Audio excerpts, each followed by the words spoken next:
আলহামদুলিল্লাহ অত্যন্ত সুন্দরভাবে দীর্ঘ প্রায় ১-১.৫ মাসের অধিক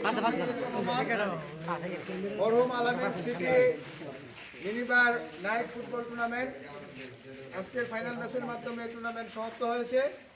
আমরা আলামিনের জন্য সবাই দোয়া করব, আল্লাহ তাআলা যেন ওকে বেহেশত নসিব করে, ওকে যেন ভালো রাখে এবং ওর পরিবার, ওর বাচ্চা 3টা ছেলে আছে, 3টা ছেলেকে জন্য আল্লাহ তাআলা রহমত দান করে, ওরা যেন ভালো থাকে। আর ওর শিল্পীর প্রতি শ্রদ্ধা জানিয়ে আমরা প্রতি বছরই এই ধরনের আয়োজন অব্যাহত রাখবো সে প্রত্যাশা করি। আর অত্যন্ত সুন্দর এবং চমৎকার খেলা হয়েছে, দর্শকরা খুবই উপভোগ করেছেন। জয় পরাজয় থাকবেই, এক দল জিতবে, এক দল পরাজিত হবে, এটাই স্বাভাবিক। কিন্তু সর্বশেষ আজকে ফুটবলের বিজয় হয়েছে, দর্শকের বিজয় হয়েছে এবং অত্যন্ত সুন্দরভাবে আজকের এই টুর্নামেন্টটি সমাপ্তের মাধ্যমে আমরা আশা করছি যে ভবিষ্যতে এর চেয়ে আরও ভালোভাবে, আরও জাঁকজমকপূর্ণভাবে আমরা এই ধরনের টুর্নামেন্ট আয়োজন করতে পারব।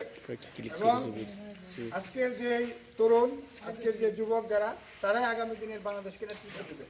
কাজেই সকলের প্রতি অনুরোধ থাকবো, আমরা সকল ধরনের নেশা থেকে, সকল ধরনের বাজে আড্ডা থেকে দূরে থেকে খেলাধুলার মাধ্যমে নিজেদেরকে আরও সম্পৃক্ত করে শারীরিক এবং মানসিক গঠনের মাধ্যমে রাষ্ট্র গঠনে, সমাজ গঠনে আমরা সকলে মিলে